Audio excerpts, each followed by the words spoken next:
Kia ora anō tātou. Welcome again to this series of webinars with the Shift Aotearoa, ko tahi rau kāinga, in VisionWeek here in New Zealand, and thanks for joining us. Today we're talking about one of my favourite subjects. I feel like a little bit like I'm going to play school or something. We're talking about the housing system.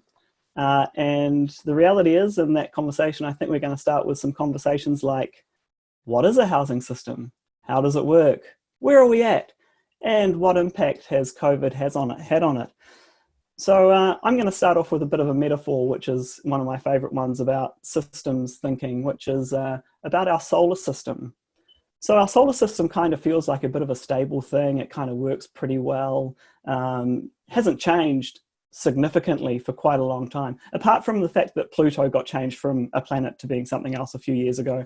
But you know, what we don't know about it was that like 400 million years ago, Jupiter started moving towards the sun.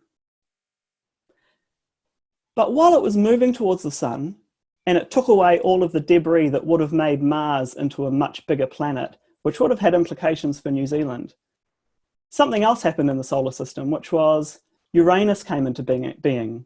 And that created a gravitational pull, which pulled Jupiter back out to its current orbit before it destroyed New Zealand's orbit.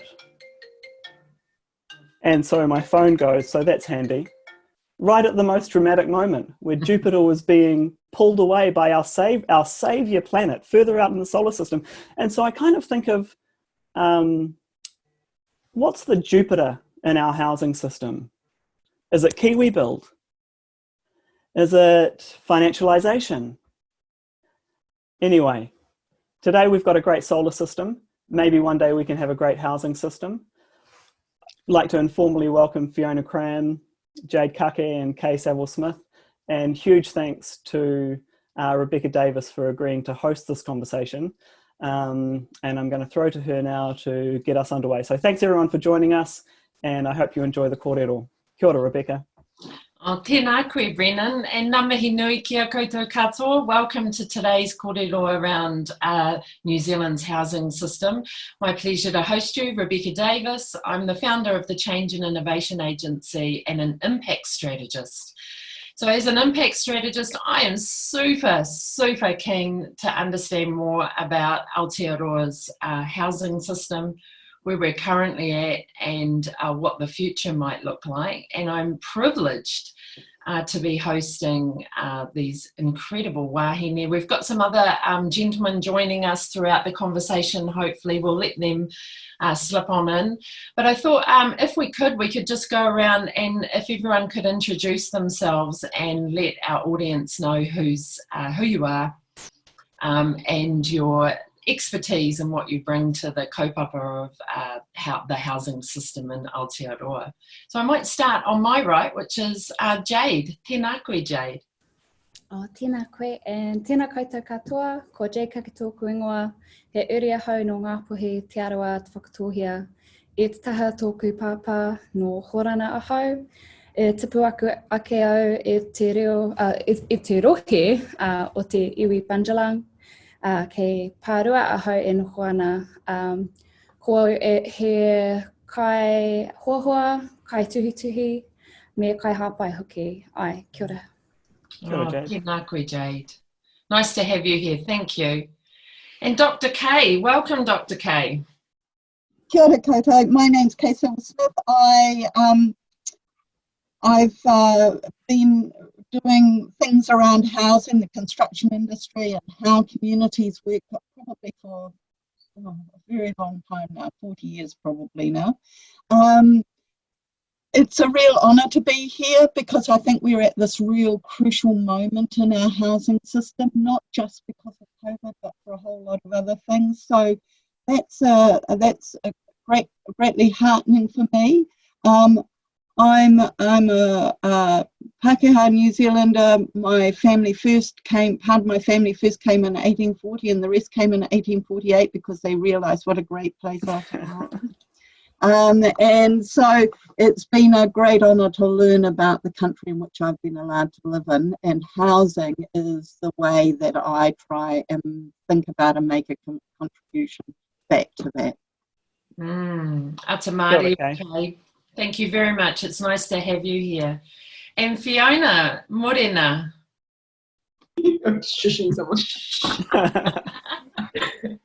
Oh, kia ora koutou. He mihi mahana ki a koutou. Ko waia hau, he mokapuna ahau rā ha Keith no Ngāti Pahawera. Ki taho tōku papa, ki taho tōku mama, Pākehā hau wa Pronga hau. Kia ora everyone, I'm Fiona Fee. I'm a social psychologist, I'm a researcher, and I feel kind of very new to the kaupapa of housing. I've been kind of doing housing research alongside Kay for around about 5 years, and really came into this thinking about what was happening for Pākeki, for kaumātua, with their housing when they were thinking about downsizing, when they were moving to a smaller place, when they were renting, when they were living on in Papakainga, and that's just spread out from there. So thank you so much for the invitation to be here today with my esteemed colleagues. Kia ora. Oh, ata Māori, kia ora, Dr. Fiona. It's nice to have you here too. Thank you very much. I hope you all look fabulous and well and healthy. I hope that your whānau are well and that they came through the rāhui or the COVID into level 1 we are today well. And that this team of 5 million that did an amazing job, I think, maybe, of getting us here today, which it's amazing to see you, and thank you for sharing time and your wisdom with us today. The first question I'm going to ask, which really sort of helps me and our audience centre in this kōrero today is, what is Aotearoa's housing system? So what is a housing system in Aotearoa at the moment, and where have we come from? What's the journey to get us here today? So I'm really interested in know that. And I thought I'd start with you, Dr. Kay, if you don't mind. What is a housing system? And what is Aotearoa's housing system? All societies, actually, doesn't matter, you know, where we're talking, they all have housing systems, and broadly that's the way that together people access housing, how they make their homes, either collectively or individually. It's about how governments regulate that or frame that. That's about how markets frame that. And New Zealand really has had, in my view, since the colonial period, and so I think we need see that very much as the housing system in New Zealand is a colonial artefact, and but it really has gone about through three, maybe entering into a fourth stage. The first one was very much a market negotiation, place-based system, which was very much actually negotiated between Māori and new settlers. And when new settlers, Pākehā were, well, they weren't, I wouldn't even call them Pākehā at the time, arrived, they had to negotiate that place. And Māori, iwi, allowed them to do that, actually, and stop them from starving, I need to point out for people that don't understand that situation. We then moved through the 19th century. It's coming up into the 20th century. What we saw is a new sort of engagement with government in the way in which housing is framed, both in terms of the buildings that are allowed to be built, the places in which they're allowed to be built, and also how they're financed. And as that moved through into the middle of the 20th century, that was very dominated by the idea of housing as your platform for well-being. Not only individuals or family well-being, but community well-being and economic well-being. And there was a lot of government investment in that in a whole variety of ways. Some of it good, some of it rubbish. And then we've just been through, since 1990, what I would call as a housing system which has entirely been dominated by markets. In other words, the market is seen to provide for everyone. And the theory was that that would happen. Actually, no markets fail. You can always, well, under certain circumstances they do, but not in New Zealand. Markets don't fail, but they do deliver to who they want to do. And what the market paradigm of the housing system has been in New Zealand, which has had very light regulation, is that some people never get into that market. Some people are habitually excluded. And that's, I think, that's why we're at a very critical point here, partly highlighted by COVID, but not created by COVID, is that we've had the, if you like, the downside of a market-driven housing system emerge. Homelessness is one way of doing it. People not being able to get adequate homes, even if they are in homes. Unaffordability, all of those things are a symptom of that particular system. So our big challenge now is, how do we change that, and what do we change it to, I think.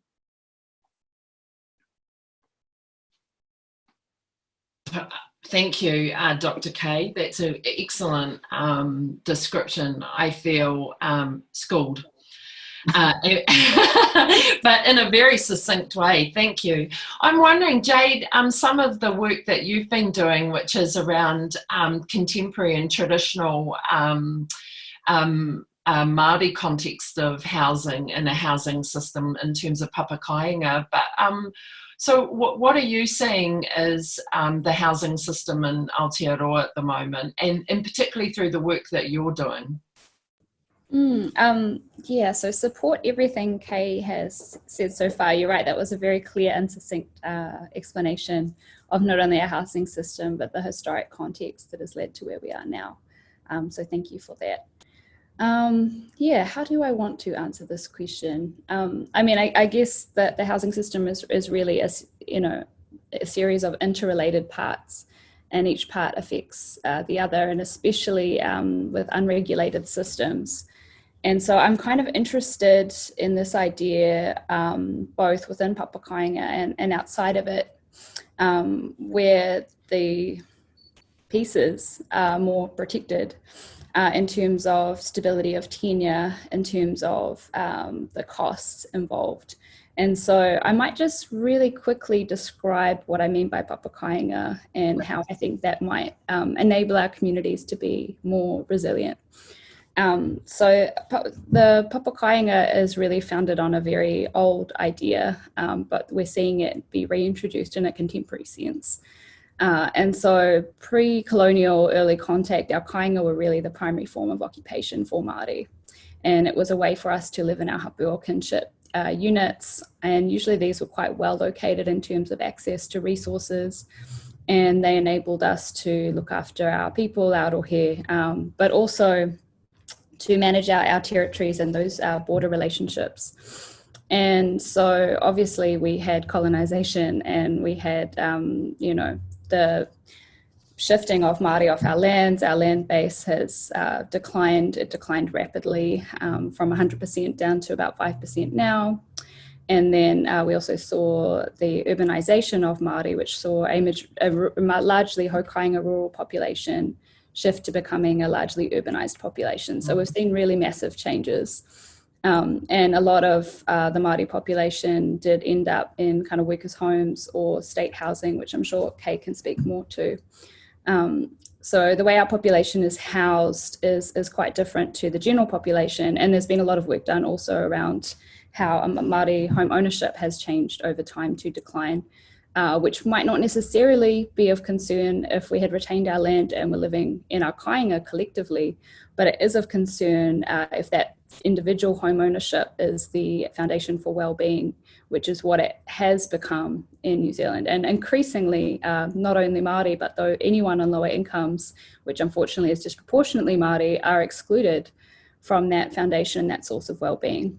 And so back to the papakainga for a moment, there is a real shift to re-establish our kainga on the scraps of ancestral land that we do have left.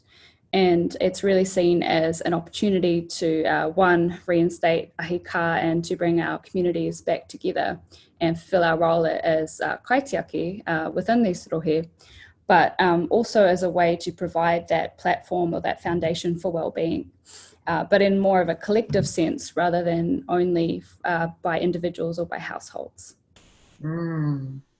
That's excellent. Thank you so much, Jade. And I imagine that the mahi you're doing as an architectural designer, where you look at weaving whakapapa and cultural narratives into the design of infrastructure and build. Has there been a growing interest from Māori in papakainga and in this way of thinking and in terms of the housing system? Yeah, I mean, I think there's growing awareness and interest. I think in the first instance, most of our people just want to get back on their whenua and want to be living in warm, dry, safe housing. And so we've seen kind of an influx of development. And unfortunately, a lot of those do look like traditional subdivisions or might have conventional kind of DJ Gardner type homes.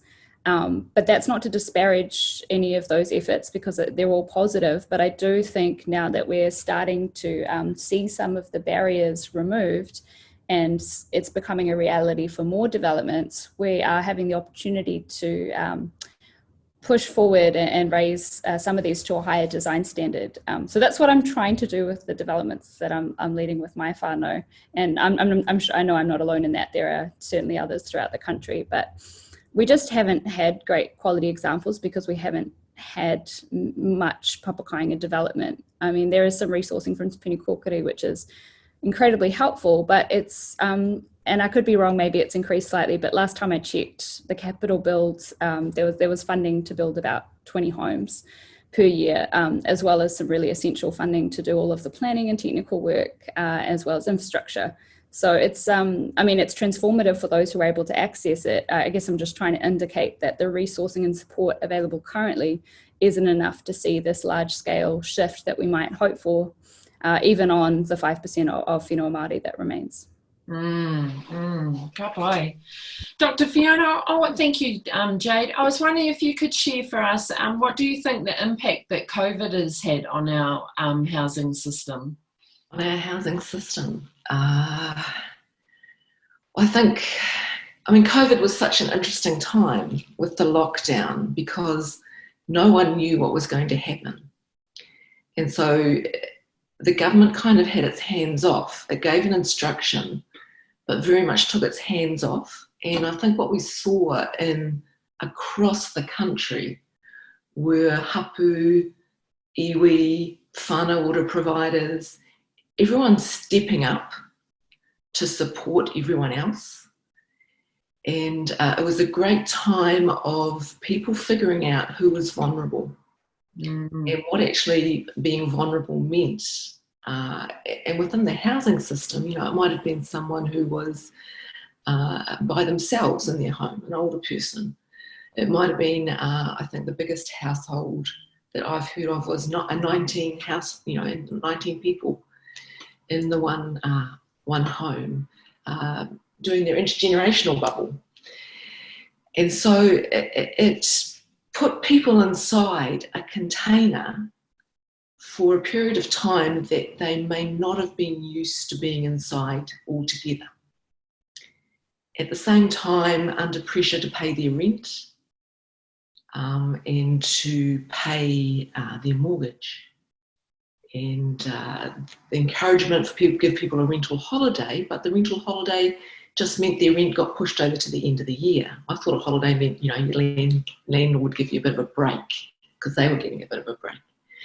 So I think it actually just really emphasised for people the nature of their four walls or their walls around them and being with one another. And their home as a place to be with one another and how they could get privacy from one another but also come together to do fun things, the pressure of education. And so it was this pressure cooker container.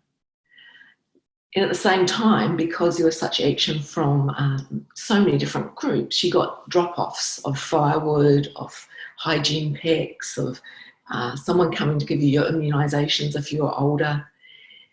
And so it had all these pluses and minuses to it. A lot of examples where young people moved back with their parents because their parents were concerned that they wouldn't cope in their little isolated flat. A lot of examples at the end of the COVID of young people were just wanting to get back to their own little isolated flat out of their parents' house. And so I think a lot of people come out of the COVID lockdown really going, what is the meaning of home for us? How do we stay connected with the people that we both were physically connected with, but also socially connected with across the media? You know, so people learning from, you know, someone in Hawke's Bay learning from someone in Taranaki how to cook. amazing kai. And then at the other end of that spectrum, you've got people who those four walls were dangerous for them, were a place of risk. And so there was an emphasis on how to really care for, say, women and children. And we found that there weren't places that men could go during COVID. They couldn't be taken away and put somewhere else because they were having a hard time during the lockdown. And so our vulnerability as a system got emphasised. It's kind of a, I think we're still going to figure out what the repercussions of that as we go along and think about recovery. Well, it's a great segue too, isn't it? I mean, we did see multiple responses across Aotearoa during the Rahui, didn't we? We saw this huge outpouring of kindness and generosity and well-being and connectivity.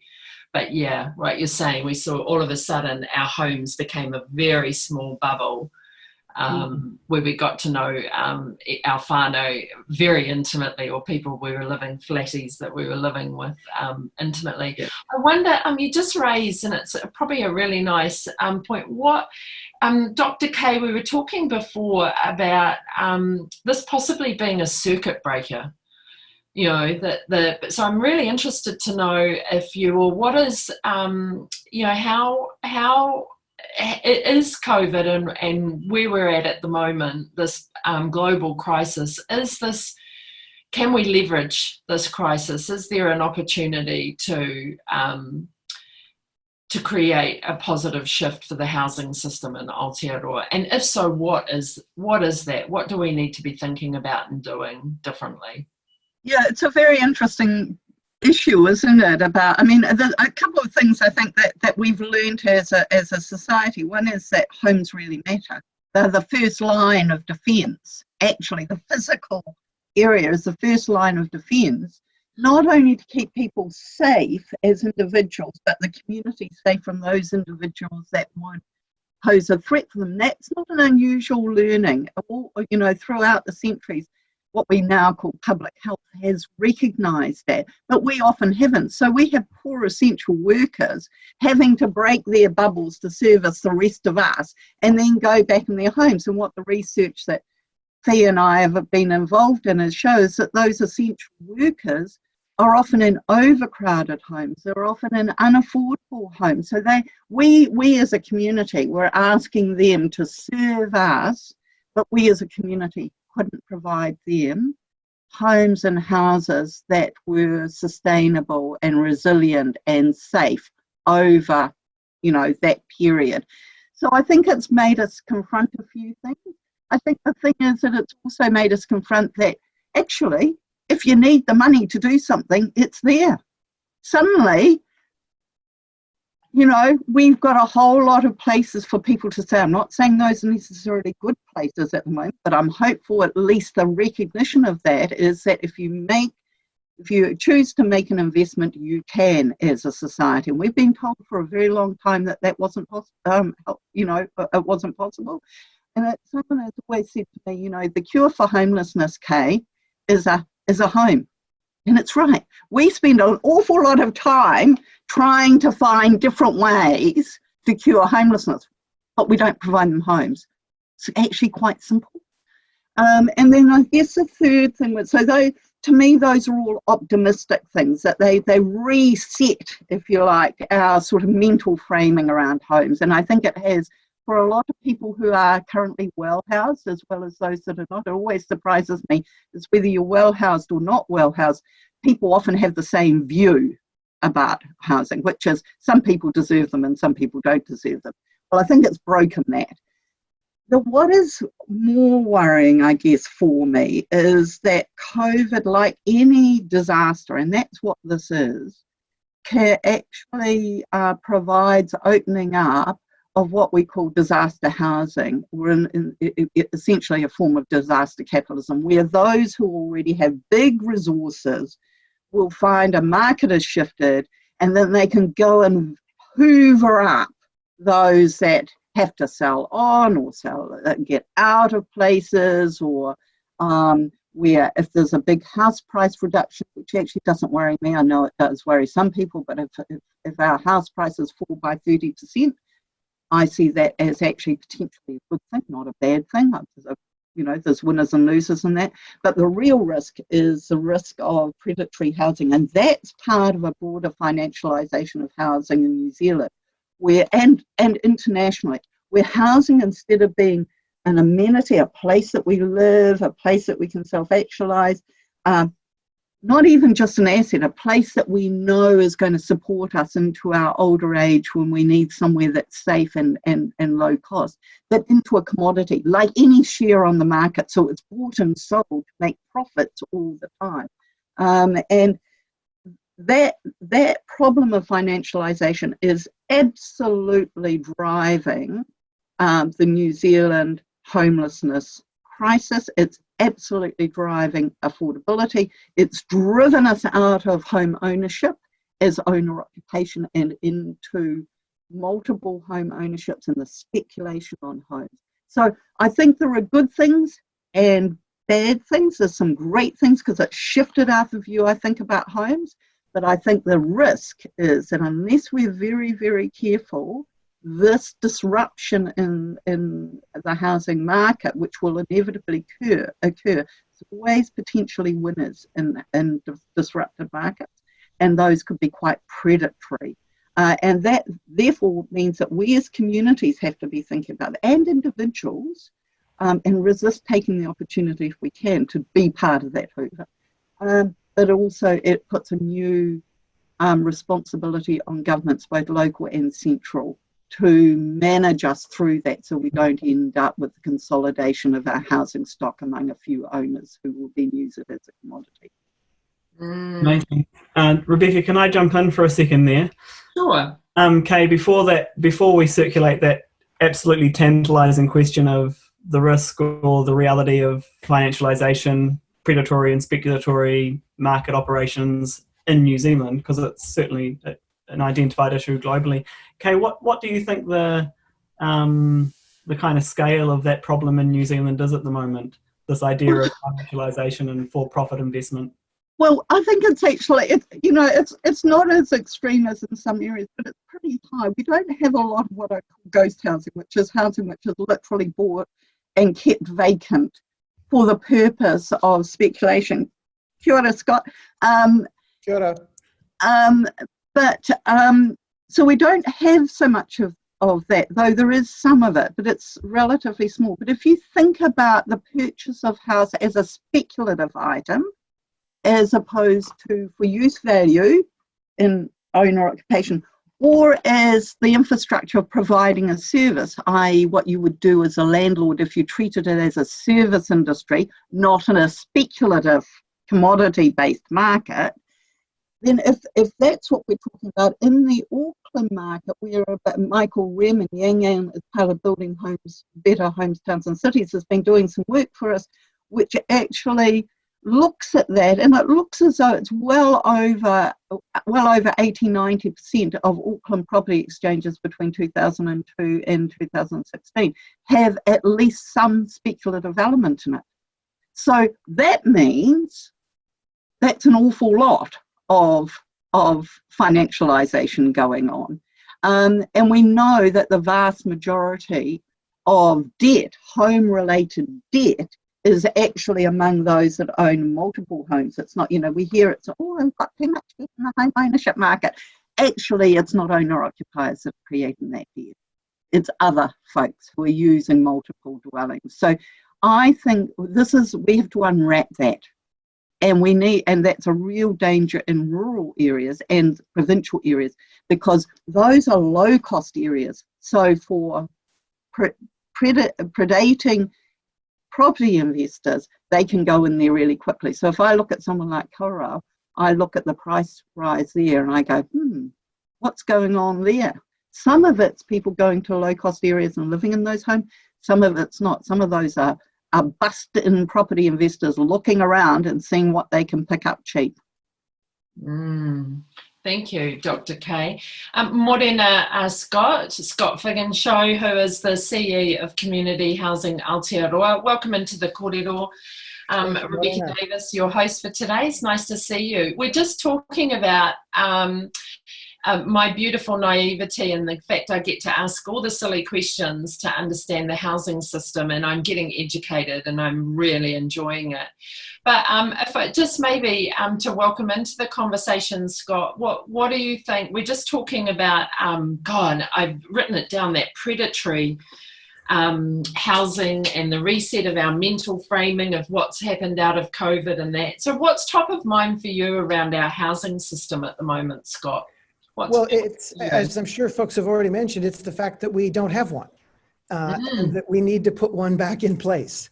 And I think that in kind of simple terms, that by rebuilding a proper housing system in New Zealand, like New Zealand used to have, and I'm not saying return to exactly what we had before, I'm saying we need to make a 21st and 22nd century version of that system if we're actually going to address the systemic issues for what hasn't worked for Maori, what hasn't worked for our Pacifica communities, and to, I think, reinvigorate what we do locally. So it can't all come from central government. But I'll probably stop there, Rebecca, for now, and look forward to joining the wider korero. Oh, thanks, Scott. I just wanted to, it's good to have you here. Dr. Fiona, I just wonder if I could jump over to you. In all of your years of doing kaupapa Māori research across the social determinants of health and working with iwi and Māori communities, what are you seeing? What do you think is challenging us at the moment in terms of housing as a country, but also for our people? Oh, just a little question. Throw that to Jade. I think one of the biggest issues we have is people's lack of understanding of demography, and that there's this big Māori and Pacific population of young people, under 25, under 30, that are going to be the people we need to be in good jobs, located in this country and paying taxes, if there's any chance that we're going to fund a largely Pākehā baby boomer retirement bubble. And if those kids aren't well housed, if they're sick, if their parents don't have jobs, we've just done a study of young mums. We know, a quarter of our participants want to go to Australia. If we can't provide hope for a good future for young whānau, for young Pacific families, why would they stay here as citizens, as taxpayers? If they can't, as Jade said, if they can't get on their whenua, if they're effectively landless and homeless, what's here for them? And actually, as a country, we run the risk that if we don't leapfrog into really looking after young families, their old people, then in another 30 or 40 years, we're just going to be a country of aging baby boomers. Yeah, so that's the depressing view. Absolutely. What do you think needs to happen, Dr. Fiona? I think we need to allow people to fulfil their aspirations, whether they want to be on their papakainga, if they want to have good jobs, if they want to be entrepreneurs. The bar is often so low. I had my colleagues yesterday talking about what needs to happen with education in terms of really enabling young brown kids to fulfill their potential. And I go, wouldn't it be nice if their teachers could just pronounce their names? So we're a long way from potential when we live in a system, as Kay said, with the housing system. It's a wider colonial system where, there's two kinds of racism. There's deliberate racism and there's ignorant racism. And we actually need to confront that and push back into the housing system and ask what's gone on that has driven Māori home ownership down, has exposed Māori whānau to these predatory rental environments in crappy homes that aren't good for their health. And what part of the system does not let Māori fulfil their aspirations for shifting back to their whenua, for owning their own home, for having healthy children and healthy lives and wellness?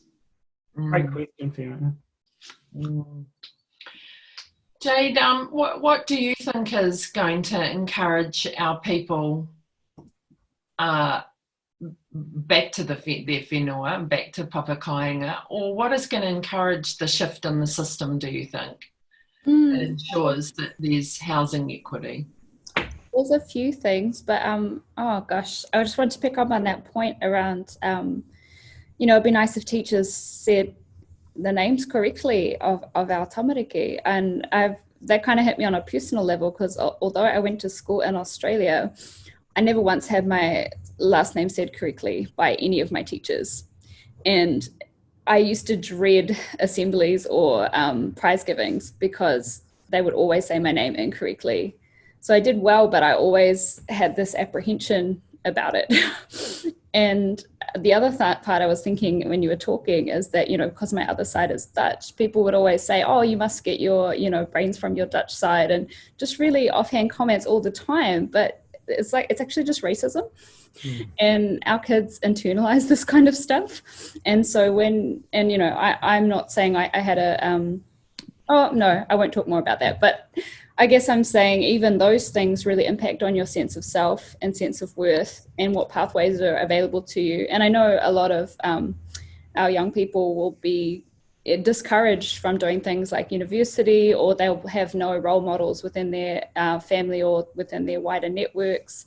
I remember I was, probably 17 or 18 before I met any Māori professionals, because I only really, knew people within my own whānau, and mostly that was, cleaners and people who worked in factories and these kind of things. And although I got that sort of strong dose of racism to say, oh, well, but, just go on your white side, basically. So you can go to university because your dad's white, and which is really ugly. But I had not seen that Māori could be professionals and in influential positions. And it really made a huge difference for me. Anyway, that's not about the housing system, but it just struck a chord when you said that, Fiona. I was like, oh, come on, it's really hard and really hurtful. And there's part of many systemic issues, and the reason that our young people are not necessarily entering good jobs and good professions. And we could talk about that all day, but there's a lot of problems at the root of that. And now I'm going to try to recall what the question actually was. I think Brennan summed it up in our chat, where he's saying what part of the system is not allowing our Māori to live well on their whenua? Oh, okay. Yeah, I've got lots of thoughts around that. Again, systemic racism, but it's institutional and it's been embedded over, since from pretty much 1860 onwards, and embedded in legislation and policy. And so we've seen some aspects of that shift in more recent years, which is great. I would point everyone towards the 2011 Office of the Auditor General's report around housing on Māori land, which everyone on this panel will be familiar with, but perhaps not those listening. And note that so little has changed since that report came out.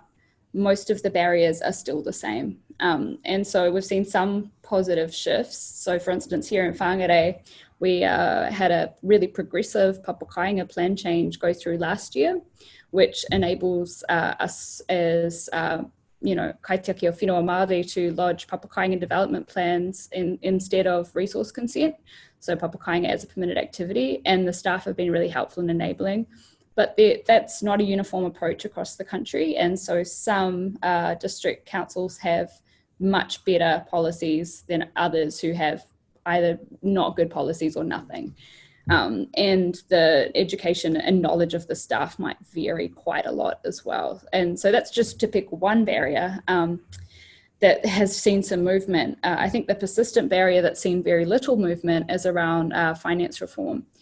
So where, it's for those who have been in the, you know, the Māori advocacy space, or just our own people on the ground who understand the issues, we've been saying this repetitively since 2009, and nothing's really been done because I don't think the government see it as a priority. But the options are very limited because the land is communally owned and you can't securitize the land. You can't sell the land if the mortgage defaults. And so we have so few options. There's some grants from Te Puni Kōkiri, which I mentioned earlier, which allow you to do the technical planning work. There's some money for infrastructure. There's a small amount of money for the vertical build, everything above the ground. And it's just not enough. There's not a lot of money, although what is provided is really essential.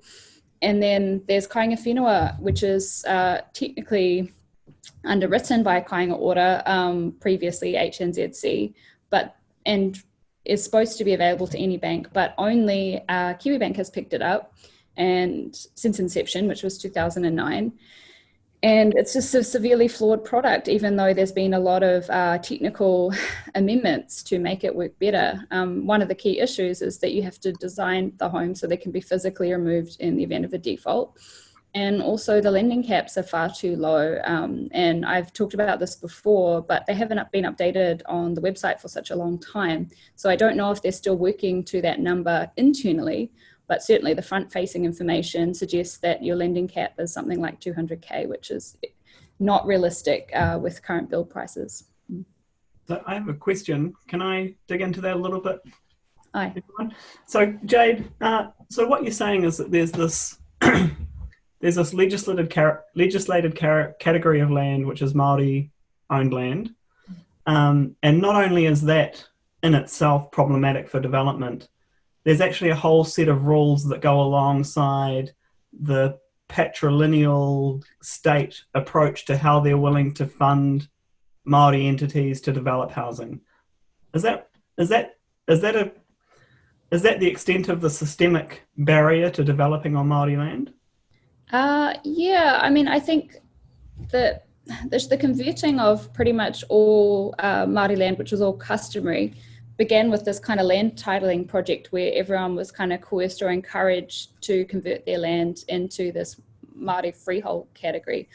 And, you know, that enabled it to be more easily sold or, you know, alienated. So there was a few different pieces of legislation that really sought to dispossess Māori of their land. And so it's kind of by some miracle that we even have any land left.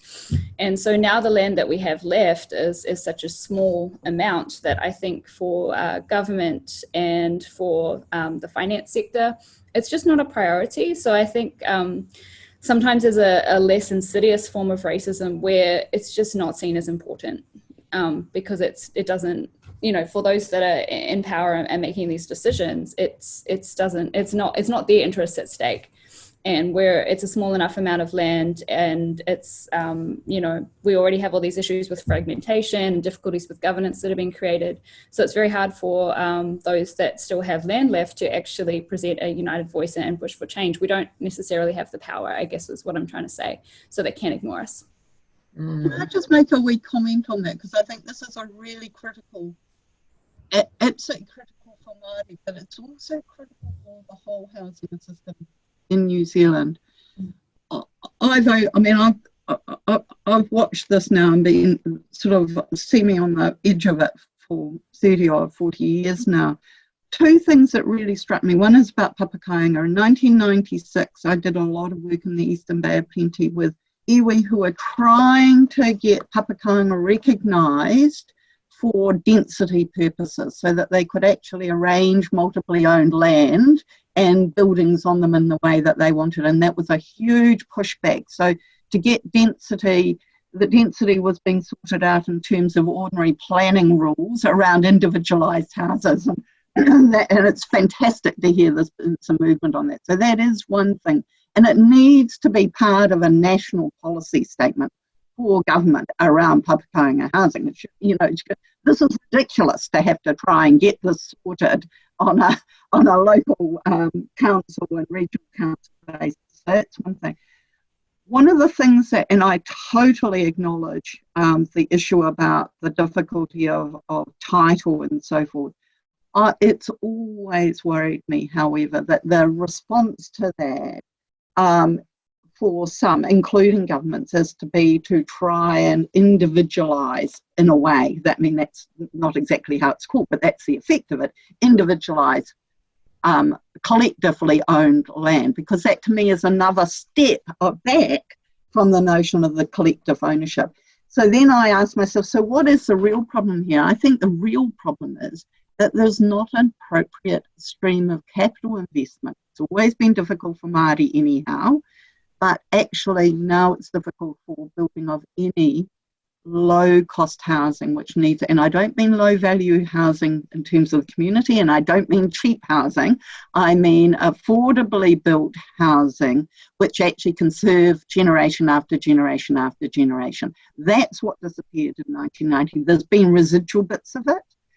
Māori have probably actually, in that sense, have done better, in the sense of having those streams nominally there, but actually they're not really there. They look as though they're there, but they're not actually there. So actually the real issue, I think, is that we've allowed markets to try and rule. We've tried to shore them up by giving little instruments and ways of underwriting and giving banks, ability to make decisions that they wouldn't otherwise make. But the reality is they don't work. What worked before 1990 was that there was a secure finance for 30 years for borrowers that they could do to development. For Māori, it meant that some of that was not, it previously was not orientated towards Papakainga development. So I think that was the problem there. But still, the underlying problem is this lack of secure financial investment from our community into the community and back again. I mean, that would be I guess that's my sense of that. That's great. Thank you, Dr. Kay. Fiona, do you want to build on what Dr. Kay and Jade have just opened up for us in that kōrero? I just think what they're saying is really important. It's where's the step for the first home buyer? Where's the step up for the first home buyer and the step down for older people who want to downsize? Where are the smaller places that people start off from and build their dreams from?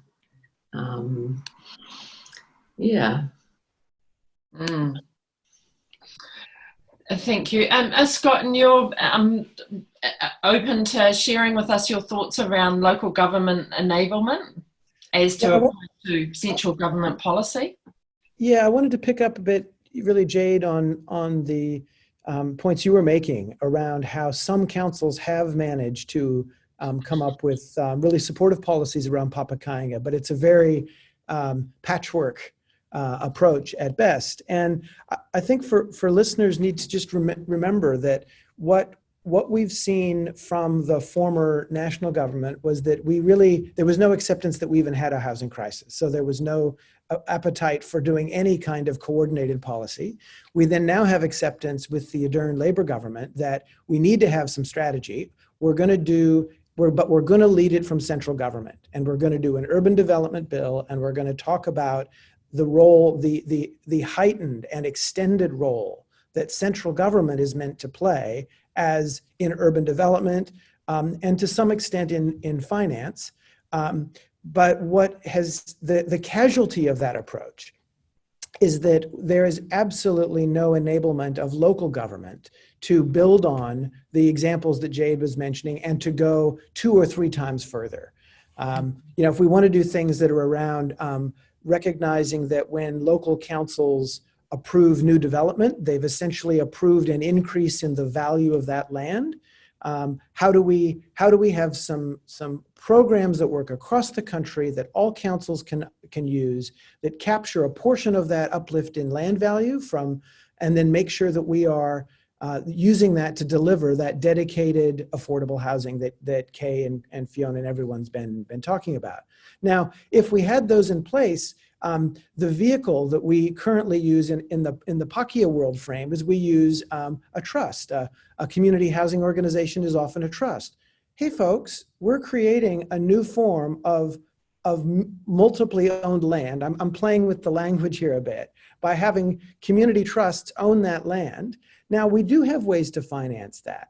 So if the origin of the principle is that multiply owned land and community owned assets are a great way to hold things for multiple generations and to make sure that we can offer intergenerational affordability and security of tenure and accessibility, then it goes back to the points that others have already made here. We have a finance problem.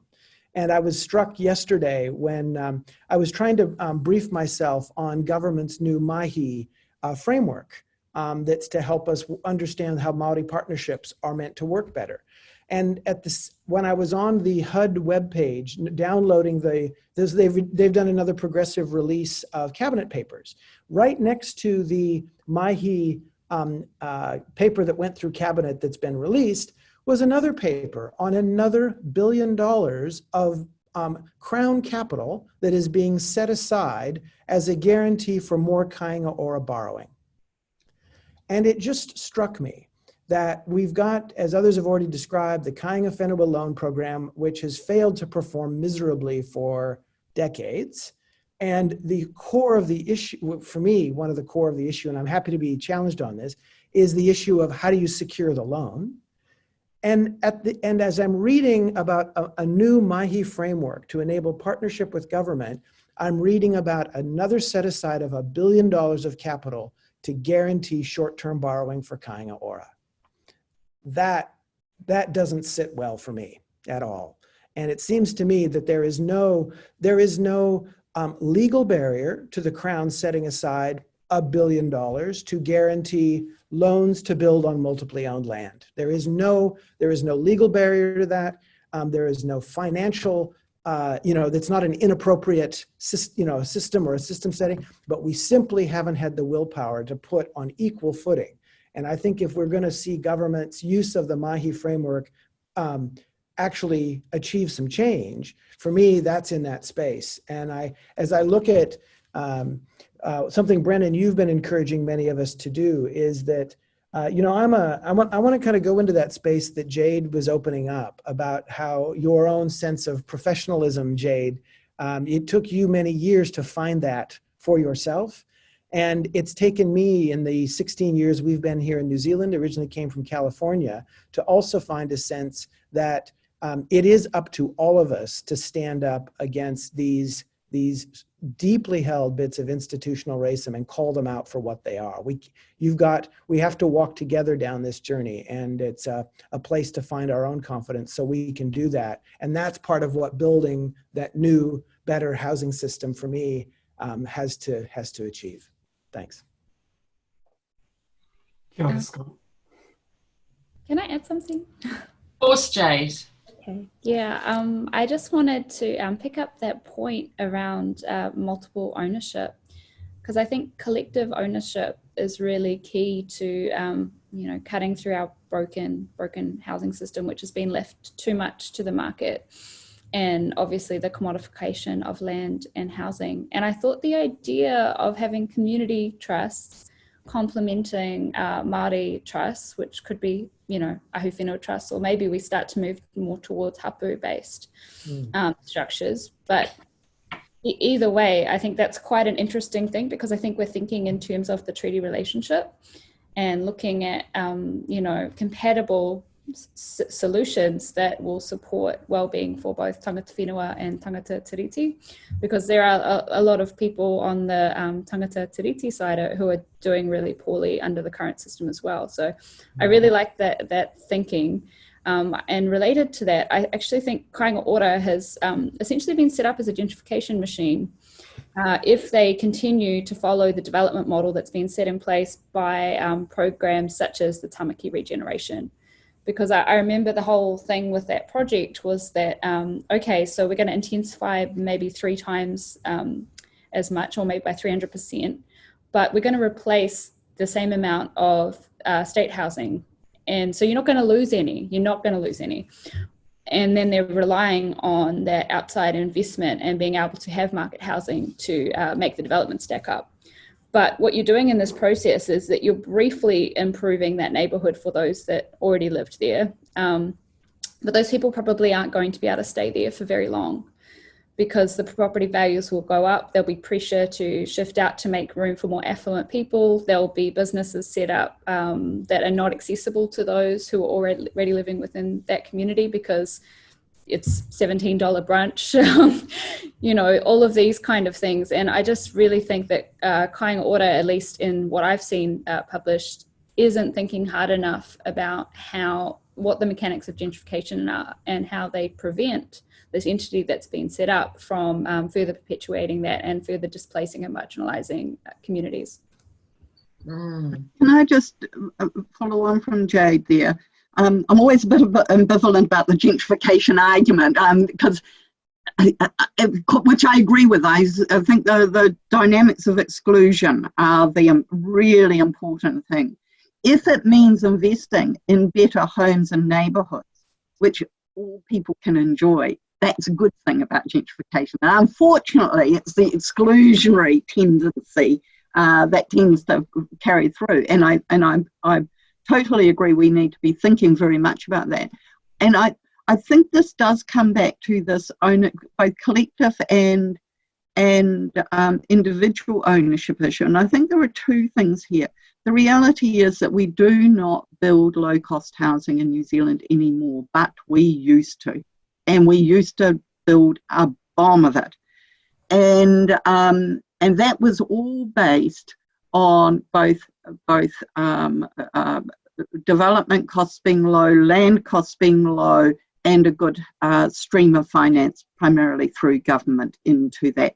And it was the rules around that stream of finance that kept those other costs low. Land doesn't become expensive and then housing costs go up, housing prices come up, and then land becomes expensive. You know, we always talk about it the wrong way around, which is because we don't have enough housing, in fact, virtually no housing economists in New Zealand.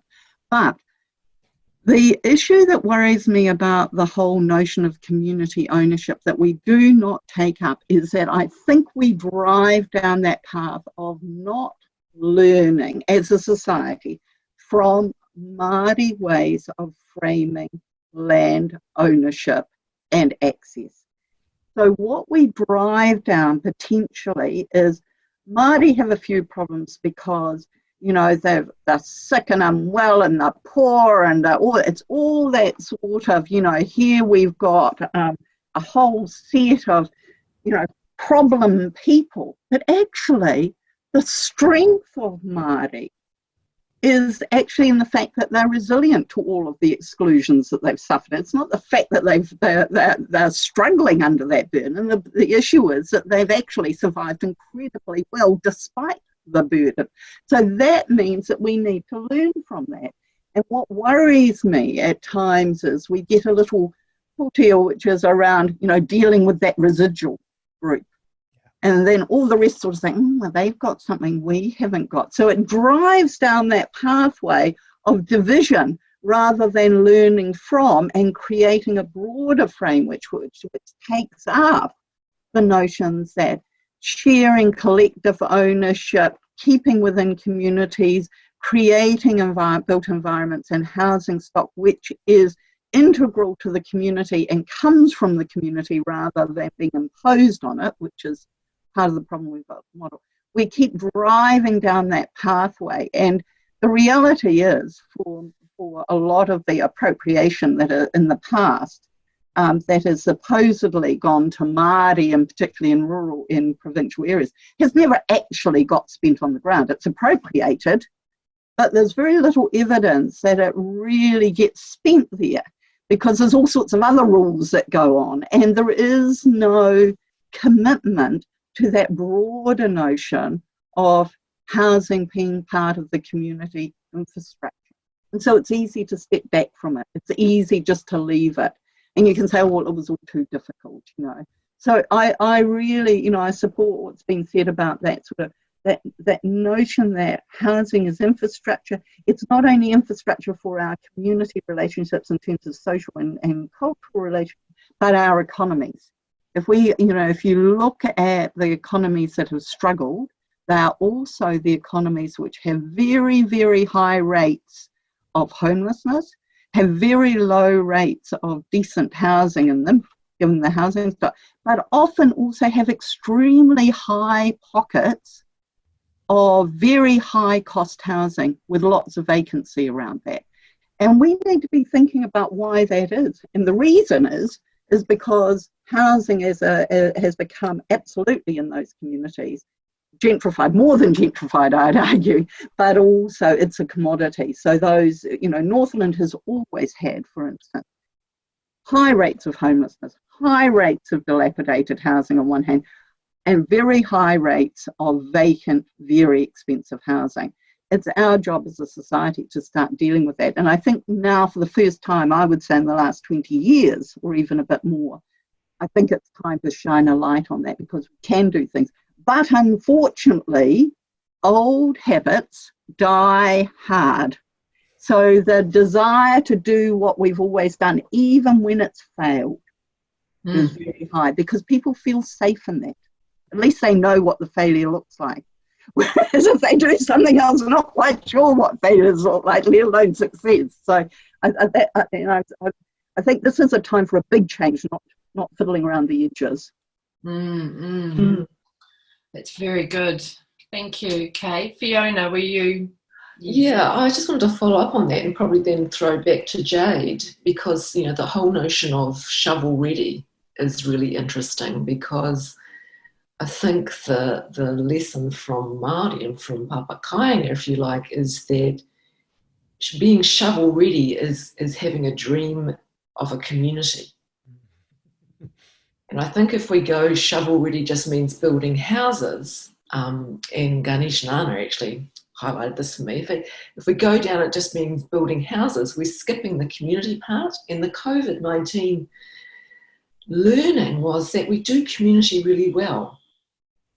And then if we can take a lesson from how do people want to live together, are they shovel ready in being a community, then you embrace lots of different community looks, including Papa Kāinga, and you start with community building rather than just house building.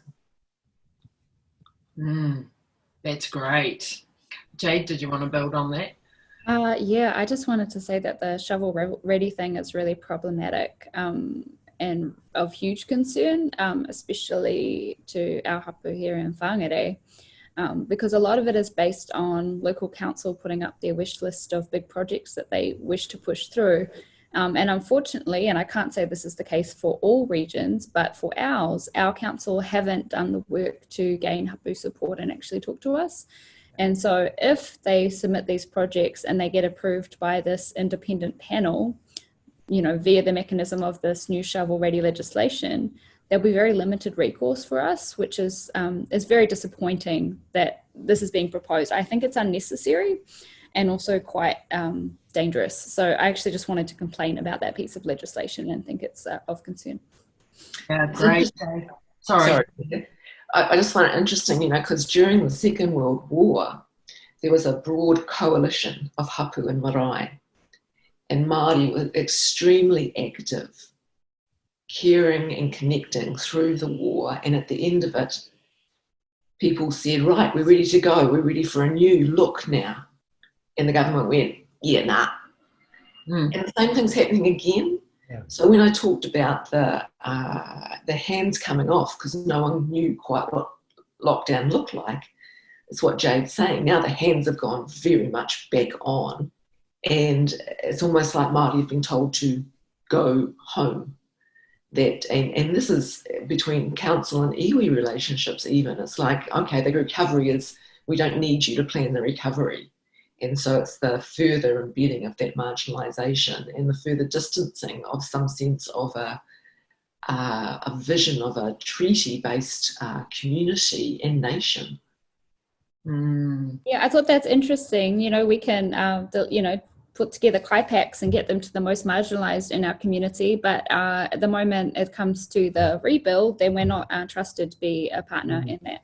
And it wasn't just the resource, was it, about making sure that our kaumatua kuia had kai, but it was the communication. It was the ability to get those messages out to communities, to our whānau, and to reach out and go, are you okay? Do you need support in hand? And that was definitely three things there were three responses that we saw during COVID, the Rahui, which was, one was the government-led response, the health-led response. The second was the Maori iwi response. And then the third was that community response, and how the community reached out and created connection and kindness. And but we also saw very much a neighbourhood, and I just want to bring back that shovel-ready concept for me.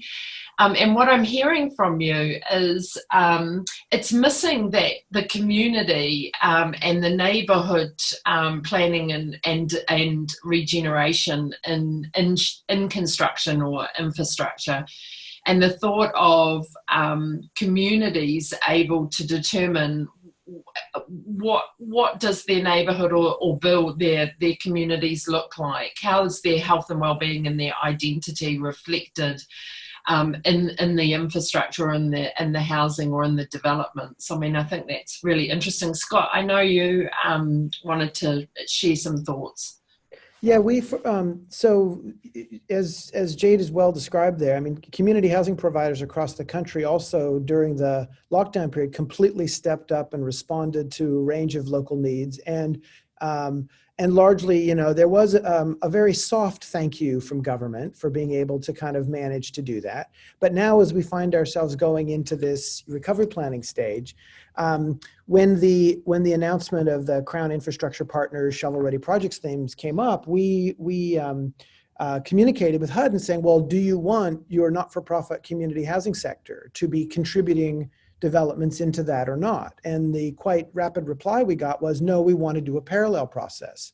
So while I completely, Jade, share the concerns about a shovel-ready approach in any sense, within a couple weeks, we managed to pull together 83 projects from 15 regions around the country, nearly 3,000 new affordable housing units. And we've made all that project information available to HUD. Now, most of these are projects that had already had some of that earlier planning work done, that have been trying to find a way to get properly financed. And so these aren't the new projects that should go through a proper community planning and development process, right? These are ones that have been sitting around. Many of these are ones that providers have been rejected by government already because they don't stack up under the current ineffective funding settings that are in place. But I think one of the things we've been having this debate about whether treating housing as infrastructure. So would that help us get these better investment settings in place or not? And I'm of two minds. One is I think there's absolutely a rock solid argument that social and affordable housing are part of our social infrastructure of the country. And we should pay as much attention to doing that as we do for building schools and hospitals and early childhood centers and Maori and a range, right off the full rich range of what our community infrastructure looks like. But in terms of funding it, I'm not sure, given the current narrow frames that are out there, that we're going to do any better having affordable housing compete with roads, or having a investment in Papakainga compete with rail service. So, because we know that we're 30 years behind investing in a whole lot of things that New Zealand needs to be resilient, to be climate ready, to be able to really address our next 100 years. So I'm not yet given. Now, if we can expand the frame so that infrastructure has got access to wider direct investment, so we're not facing competition between upgrading a dangerous section of a state highway and building new affordable housing, then let's do that. But I guess the example I wanted to use is Hobsonville. And in terms of, we saw, and again, I don't have in front of me all the correct numbers, but Hobsonville was a few thousand homes, no direct inclusion of any social or affordable housing or Papakainga in Hobsonville. Yet how much of the value uplift that occurred at Hobsonville from the Crown-owned land has the Crown benefited from? And what if we had managed to set aside even 5% of that value uplift that occurred to Crown ownership through the consenting process of allowing basically a former military base, which had no residential enablement, and we've now enabled 1,000 residential homes at even a notional $200K per home of land value, right? What if we had set aside into a community trust 5% of that value uplift to fund the progressive home ownership, to make sure the Papakainga was affordable, to make sure that there was affordable rental in Hobsonville? If we had done that, it didn't require a new budget allocation. It simply required us to commit that we were building an integrated community that actually works for the widest portion of New Zealand society. We could have done that. That's a massive missed opportunity. So we feel like we need a housing system that's going to make sure we don't miss that opportunity again with every new bit of growth that happens around the country. And that work needs to happen at the local government level. It needs to be enabled at the local government level, and that value uplift and capture needs to be held locally, not by central government. Mm. I just say a couple of things on the infrastructure thing. I think you cannot. New Zealand has a bad history of investment in infrastructure anyhow. So let's not turn housing into infrastructure in terms of, as you say, Scott, that investment stream. Although it has some very big players who like to get that investment, so that does help them. Whereas housing tends not to have those. But it does connect to this idea of what is shovel ready or not. And it also connects to this idea of finance. One of the things that I think has happened is that we have treated housing, government investment in housing, as somehow it's charitable, that it does not have a return, that it is done outside of any, not just collaboration, which is actually often really about soft things, about sort of, we're going to talk to people, we're going to look at their design and that sort of thing. Actually, the reality is that government investment in housing in the past through home ownership and other things has actually been a partnership, a resource partnership. No one is asking, I think, very few are asking for, give us the money and we won't put anything back into that. In terms of shovel ready, it seems to me there are groups, players, both Māori and non-Māori community housing providers, who have put enormous resource and effort into design. They've often put in amounts of land which have a value. Even when they're multiply owned land, they still have a value and can be valued as that. They've often put quite a lot of already resource into getting consents and various other things. But and when people go and live in those houses, those households and those people are also making an every week contribution to those houses. They're not getting them free. This is not, yoo-hoo, it's freebie day. This is about using the resources of government, of communities, of iwi, hapa and whānau, and individual families, and bringing those together for a better outcome. Unfortunately, market housing systems do not work like that. And hence we've got a major, major problem. And the problem in using the market model for our housing system is that it leads to governments trying to patch up big gaps or where they feel pressure by doing things. So I disagree with Scott. I think we do have a housing system. We talk about this. Do we have a housing system? Yes, we have a housing system. It's just a bit of a rubbish housing system. It's about market combined with the art of the deal when we as government feel pressured because something is coming up that we can't handle in the public space. And so you get these funny little things going on. If you look at the last 20 odd years, actually housing into non-market transactions have almost entirely been out of the deal. There are no rules. They're all about who can come up and convince someone to make an investment in them. There appear to be rules, but they're clearly not. And you could see that in terms of the discussions that went around the shift of state housing into community housing. Sometimes some people got one deal and other people got other deals, and other people were told that there were rules, and then the rules seemed to change. That's because we are not clear about what we want to achieve, and we don't have a paradigm or a market system that deals with all the housing needs across the whole spectrum. And it's not just about market failure, it's because markets do not meet the needs of communities, and they do not meet the needs of certain groups of individuals. And we know that that's true. You know, people are very angry at the moment with Warehouse for putting off 1,000 workers. Well, I'm brassed off about it, but am I surprised? No, I'm not, because that's how business organisations work. And you can't ask them to be something else but what they are.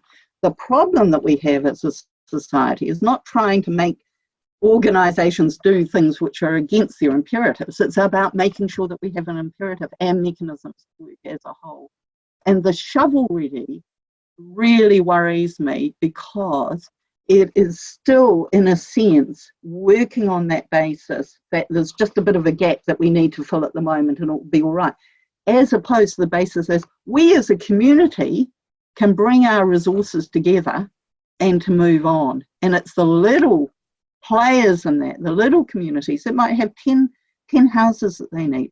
Well, if you fulfill that 10 houses, that's 100% success rate. Who would want to not get 100% success rate? But we've got these ideas about economies of scale, and, you know, there's a lot of rubbish that gets talked about in talking about housing, infrastructure and government investment, and indeed private investment. So I guess I see COVID as hopefully a way that we can break those narratives, but they're hard to break because they're deeply, deeply, deeply embedded, even among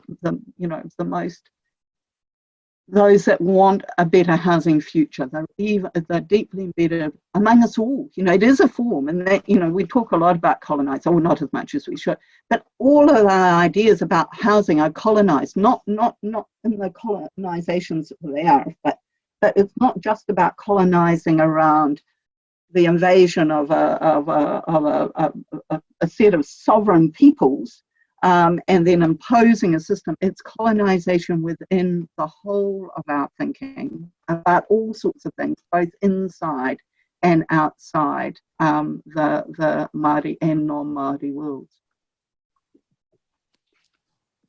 Woo! Got a bit over passionate there, I'm afraid.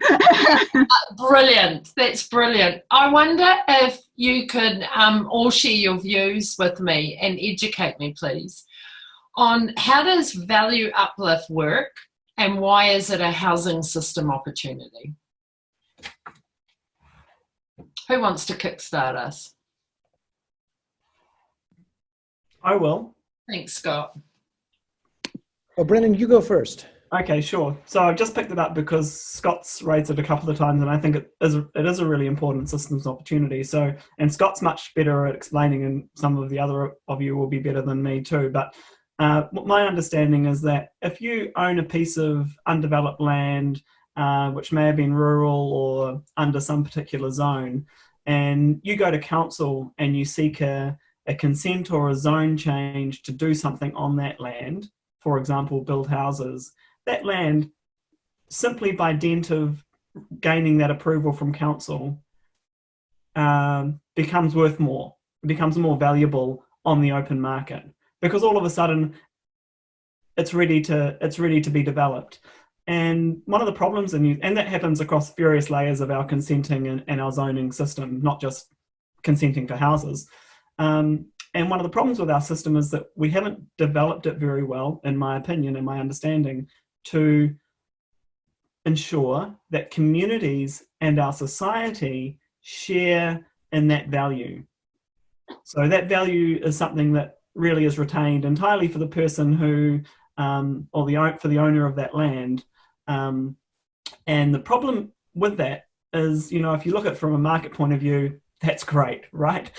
You've got someone who's making some extra money out of their land. But actually, it's a public process that they're putting the land through to make it worth more. So why shouldn't the public garner some value from that?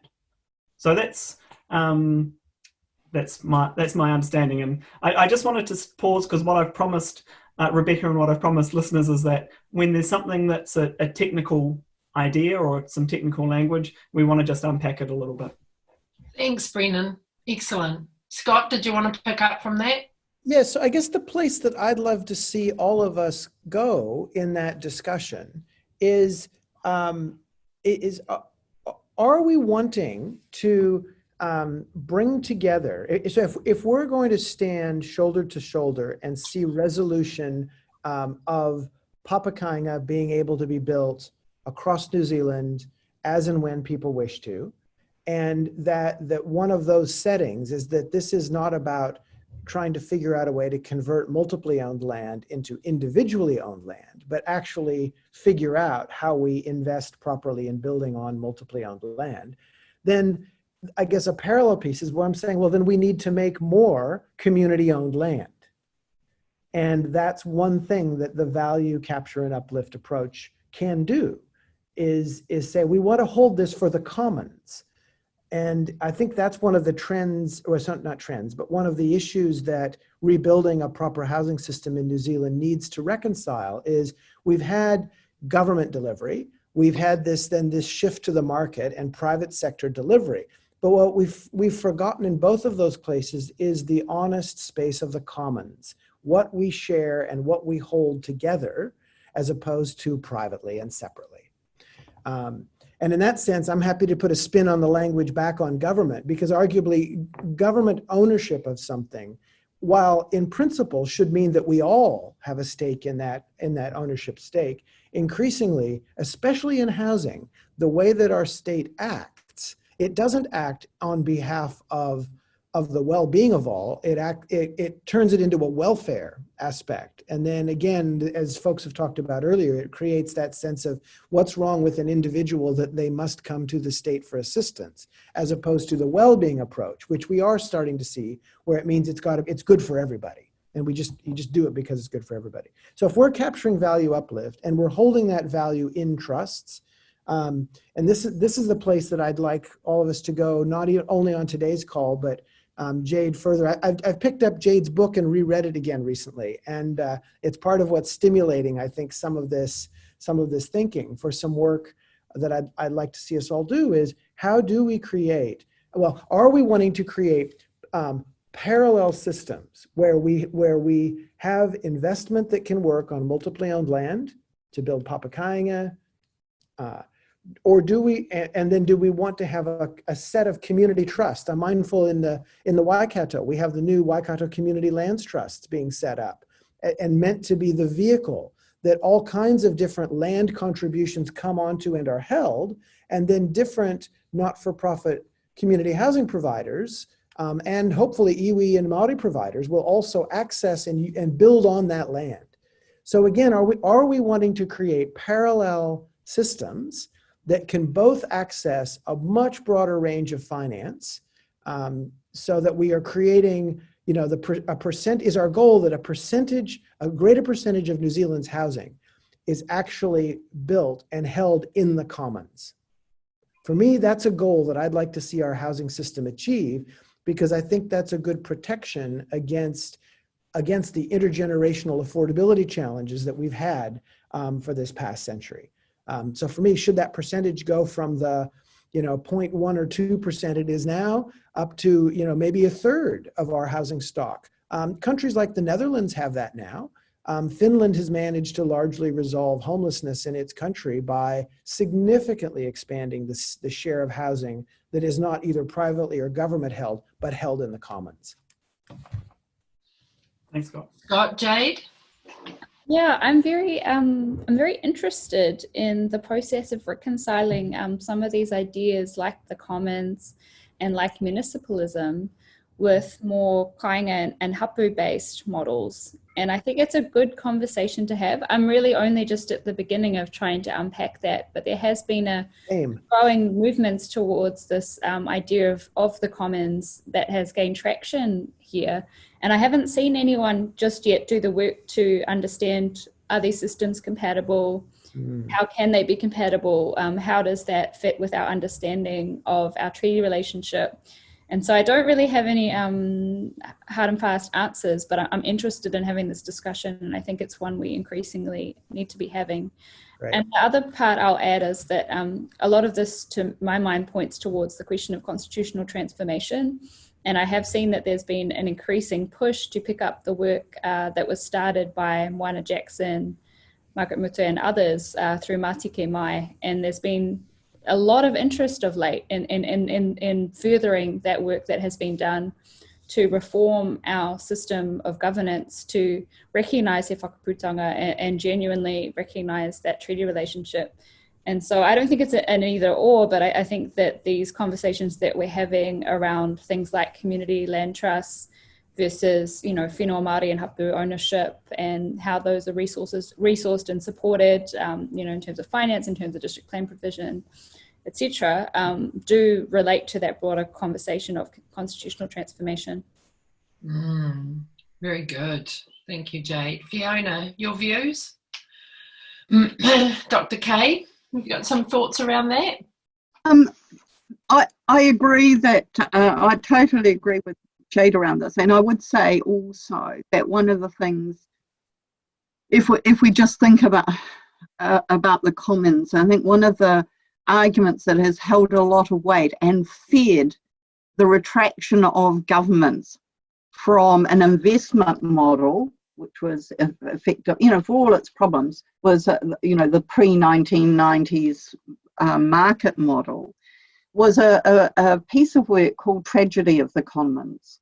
And people might hear that, and people often refer to it, so, oh, well, the tragedy of the commons. And the tragedy of the commons, in short, was this idea that if things are held in common ownership and shared, no one has a commitment to seeing that resource sustainably used. And therefore people, you know, abuse it and so forth. And this has gone back to a piece of bad history around the use of common land in Britain and Europe, but particularly in Britain. And the argument that those common lands became abused environmentally. The history is just wrong. So, you know, it's just wrong. And in fact, in general, common lands within the European pre-capitalist model actually were managed extraordinarily well, as were fisheries, etc., etc., etc. So I think it's really important, though, to realise that people, when we talk about commons, a lot of Europeans or people from that heritage and that academic heritage, they'll think Tragedy of the Commons. That's the seminal work, and they'll all go down that path. And that fed into this withdrawal from an investment mode into a welfare mode that we see here. The thing that is important, I think, too, is to recognise that investment mode is about the future for government. It's about government investing for the future, not responding to the residual or marginal needs of a small group of people. And it's out of that welfare mode, as opposed to the investment mode, that you get all these debates about who's deserving and who's not deserving of housing and other things. But in terms of value uplift, that's a really important thing, because actually when we allow house prices to go up rampantly without control, which is often to do with actually very high rates of undersupply, which is often due to, in New Zealand's case, very, very high rates of migration, inward migration. Heaven knows what we'll do if all New Zealanders come home, because we haven't got enough houses to deal with it. But that's a form of value uplift. And we have no mechanism to capture that value uplift. We've rejected capital gains. We have a thing against capital gains. We all worry about that.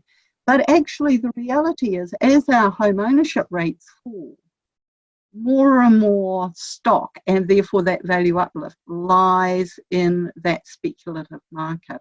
And there is law that allows us to get some of that, but we tend not to apply it. So we'll come back to that. The other form of value uplift, which is not around,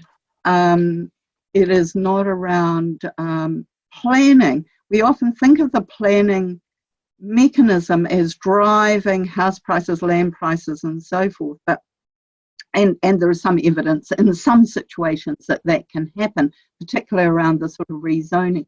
But the critical thing is that there's a whole regime in covenants which are extra planning. They're outside of planning. They're about individuals that can impose covenants on land, and they do so specifically to get value uplift. They do so by excluding certain types of housing, etc., etc., etc.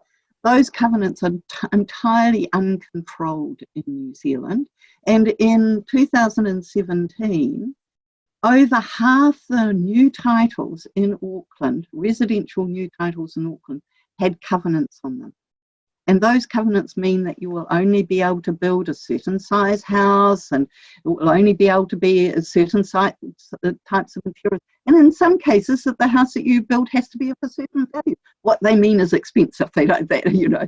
So that's actually an exclusionary device that we allow value uplift to both occur but be appropriated by individuals outside the common good, and we have no mechanism to deal with that. Wicked. Great. Thank you, Dr. Kay. Fiona, I know we've got to get ready to wrap up, but I've got two really burning things that someone that's very uneducated about the housing system, who's getting all of this information, which is amazing, and this context. You were mentioning, or we're talking about, decolonising the housing system. How on earth where shall we start? I'm ready. How do we do that? Where shall we start? Please. I mean, I was prompted by Jade's all about a treaty relationship and getting back to that in constitutional reform, and also by Eve Tuck's work in Tuck and Yang. Decolonisation is not a metaphor. It's not something we do over here and go, ooh, we decolonised. It's a combination of decolonising your mind, ensuring accesses to resources and goods of society for Māori. And it's also about the land. I mean, you guys, you're talking about the commons, you're talking about Māori land. It's like, when do Māori get the land back? When are people going to start paying rent because their house is on stolen Māori land? That's the conversation we need to have. We need to have a hard conversation about the fact that, as Jade pointed out at the start, less than 5% of land is still in the hands of Māori. So all these houses are being built, all the commons will be established on Māori land. And what does that mean? Yeah, I just think we just need to be more provocative and not talk about the NIMBY syndrome and people who don't want Māori in their backyard. Go, actually, your nice suburb, pay the rent. Yeah. And Aotearoa, I have to go.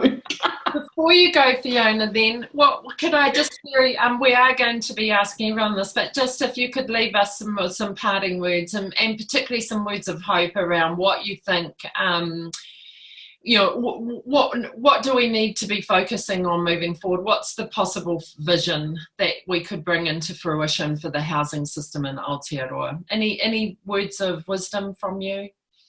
I think housing is pivotal to the provision of hope for the future for young Māori. We need to understand that. We need to give them options and opportunities to be on their whenua, to aspire to be the best they can be and to fulfil their potential. And if we're not going to do that as a country, I don't know what's going to become of us. Yeah, it's time to step up and actually say we care, like we did in COVID, and we care to the extent that we can help you be secure within a home. We can have a home for you. Has that clear for everyone? I've really enjoyed listening to everyone. And you too, we appreciate your contribution to today's kōrero, Fiona. Thank you very much. Ngā mihi nui ki a koe. Be well. I know Brendan's going to wrap us up. I just want to, before he does that, I just want to say thank you so much. As I said to you at the beginning, I'm fascinated, I'm curious, I'm naive. I'm unaware of what the housing system is, and I feel like I've been schooled today and I'm hungry to learn more. I think my kind of last question before I hand over to Brendan to do a bit of wrap up for you, for us, would be, God, it sounds like it's going to be hard work for us to shift the dial. I'm nervous, but what is it that we can do? What should we be focusing on? What should we be doing in order to be able to ensure equitable housing, a housing system in Aotearoa that where everyone is housed and safe and warm, and the human rights and human needs of New Zealanders and Kiwis are met in that. Can you give me some hope, please? Who's Jade? Okay, kia ora. So for me, I think the big opportunity is really kāinga ora, which is being granted these really wide range of powers, which could be really hopeful or really terrifying depending how they're applied. But my view is that actually the treaty partnership needs to be taken a lot more seriously, and I think that roles for mana whenua need to be articulated at every level, whether that's the top level of governance through to hiring uri to do the civil works and build the houses. And I've seen some moves towards that, but I think it could really be strengthened. And then this part has not been mentioned, but I really think it's a good idea, which is to use that partnership to develop housing and communities that are fit for purpose, because you've worked hand in hand with mana whenua, and be specific about who you mean. Don't just go to the iwi entity if that's not the right group. And that's a persistent issue for us in Ngāpuhi because of pre-settlement. Our rūnanga in kaikohe, but that doesn't mean that that relationship will translate to our hapa and whangare, for example, but I know not every region has that issue. And then from there, you could look to do the managed return of land that has been appropriately developed through that process. So develop it before you give it back, develop it in partnership, and then put in a really robust program of managed return so that actually, as the hapu receive it, they're actually able to manage that and have been invested in to build up that capacity and capability. Oh, I'm hopeful. Thank you, Jade. I'm going to be making sure that my daughter is watching this webinar and that we're having that type of kōrero in our whānau. Thank you. Dr. Kay, and please tell me there's hope. Oh, I think there's always hope. I wouldn't have done what I've been doing for 30 odd years, and I know Jade and Scott have all done, and Brennan, but because we all believe there is hope. And the hope lies, I think, in seeing the enormous vibrancy and commitment and recognition of housing and our communities. I don't like the word urban development because many of our communities are not urban, and nor should they ever be. But using those as a leverage for economic well-being and cultural well-being and social well-being, I think there is hope to do that. But to do that, we need to really go beyond seeing symptoms as the problem and seeing the system as the problem, and really concentrating on getting that system right. Homelessness is a terrible thing. It really, really is terrible. Living in dilapidated housing are terrible things, and they need to be dealt with.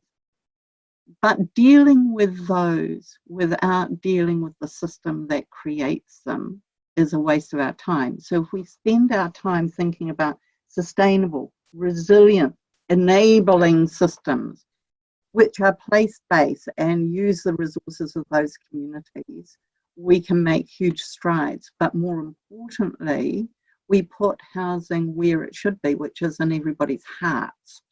Everyone takes responsibility, not only for their own housing or their dung heap for some people, but not only for their own housing, but for all. So, and I think there is a desire to do that now, whereas even 10 years ago, 5 years ago even, I don't think that framing was even within people's imaginations. Was among the few, but I think that now we're beginning to see housing for what it really is, which is the basis for our lives and our society. So I have hope, but I don't think there's an easy answer to, or a single solution to actually putting that into place for the future.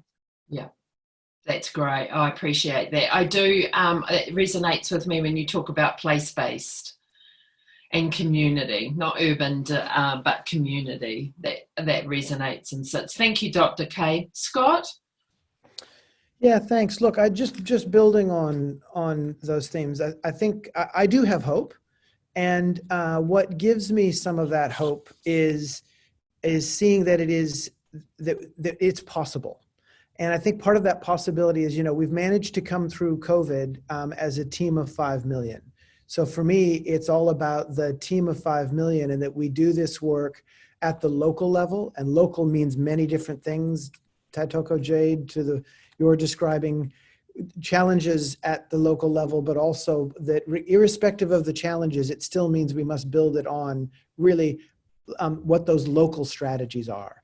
So I can see a world, hopefully not too far in the future, where we have a whole set of local strategies that are strongly supported locally, and that we would build a rights-based, treaty-based national housing strategy on all of those local strategies. So all the national one needs to do is simply enable our councils, our iwi, our hapu, to do what needs to be done in that local, well-supported strategy. And yes, and the Crown has one role to play, not a coordination role, an investment role. The delivery role, there will be many different shapes and forms for the delivery, not a single monolithic one. But that's a conversation for further days, and I'll leave it there. And thank you very much. This is a fantastic discussion we're all having here, and it's always great to be together with friends, because we will do this. We will do this, and we're not going to wait for any government, to do it or tell us we can't. That's great. Thank you, Scott. I'm hopeful. Thank you very much. Again, thank you everyone for your time today and your wisdom. I'm about to hand over to Brennan, but I feel richer for having met you and having spent the space and time and listening to you and your thoughts. And I look forward to connecting with you again tomorrow. I know we're having a kōrero around housing strategy for Aotearoa, and I'm looking forward to hearing and learning more about that tomorrow with you. But I shall hand over. Ngā mihi nui kia koutou, and over to you, Brennan. Cool. Kia ora, Rebecca, and kia ora, everyone. And thanks, Scott. Scott's got to head off to another meeting. Appreciate you being part of the session, Scott. We'll just take another 5 minutes or so. So, hey, listen, I just want to, for our listeners really, and hopefully there will be some, just say thanks to you guys and to all of our guests this morning, Jade, Kay, Fiona and Scott, and thanks to you, Rebecca, as well. Thanks so much for hosting, and you, as I said this morning, you really took a bit of something I wasn't sure about doing off my shoulders and enabled me to do a lot of other stuff. So I really appreciate it. So what I'm going to do is do a bit of a subject matter wrap of what we've talked about today. And then I'm going to come back to the two panelists we've got left, Kay and Jade, for a little pithy 30-60 second statement. I know we've done some visioning just in the last few minutes, and then we'll wrap it up. So so firstly, thanks anyone for listening to the Shift Aotearoa and Vision Week here in New Zealand. Ko tahi Rau Kainga is the kaupapa, and today we've been talking about the housing system with some really, really interesting and challenging speakers, and just what I hoped would happen has happened, and the diversity of views, it's been the diversity of views expressed that's been really exciting about it. And so listen, one of the things, my reflection, I'll just give one reflection and then a couple of other comments. Sometimes I think about the housing system as having the market at the center of it, and it goes back to my solar system idea that I talked about earlier. You know, there's kind of this sun in the middle that generates, and it's dynamic, and it's ever changing and things, but actually that's completely wrong. The community is at the center of our housing system, and it has to be, and that's what I've learnt this morning, so thank you for that. What I'd like to add is just a couple of decolonizing, re-indigenizing comments, just to pull a few things apart. And I want to reflect, just Jade, your book's been mentioned a couple of times, so listen, let's do a plug for it. Jade's recently published a book called Rebuilding the Kainga. Imagine if that was the formative text for getting our housing system right. Quite apart, Kay, and everybody else in the world, from all of the amazing research that's happening, and I don't want to diminish that at all, but you know, rebuilding the kainga, what a good place to start. Secondly, I just want to touch on a couple of things you mentioned, Jade, because boy, we've gone from the housing system to constitutional reform, and I think this really is the space that the housing system lives in. You know, it's cultural, it's political, and it's really about the very fundamental nature of our state. So Jade, you mentioned te whakaputanga, so just to expand on that about a little bit, that's the Maori Declaration of Independence from 1835, and I'm going to probably regret not passing back to you to explain this, Jade, but I just want to keep going with this as our time's short. That actually really set it was a statement by Maori before the Treaty of Waitangi, say, wait a minute, before there's any more settlement, before there's any more arrivals on our shores, let's make a statement of our own sovereignty as a line in the sand. So that's what that refers to. And on the same vein, Jade's also referred to Matiki Mai, which was an extraordinary constitutional transformational project, perhaps 5 years ago, led by and participated in by some of our really greatest thinkers, including Moana Jackson, Dr. Moana Jackson and Dr. Margaret Mutu. Stunning piece of work, which, you know, but I think I have to put my little colonizer's hat on and say, you know, from a government perspective, from a Pākehā perspective, where did it land? Where did it take us for the amazing piece of work that it is? And it's paying more attention to things like the Declaration of Independence, Jade's book, and things like Matiki Mai that really is going to help us in a process of decolonisation and getting this kōrero right. So listeners, thanks very much for joining us. You can follow more information from the Shift Aotearoa on Twitter at Shift Aotearoa. Obviously our website is theshiftaotearoa.wordpress.com.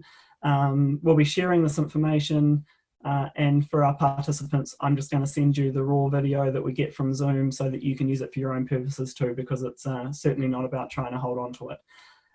So listen, I'm going to come back to you to wrap. If you really do have any more fuel in your tank to say something else about the housing system, and you can do so in 30 to 60 seconds, and thank you again to you, Rebecca. So Kay or Jade, take us out.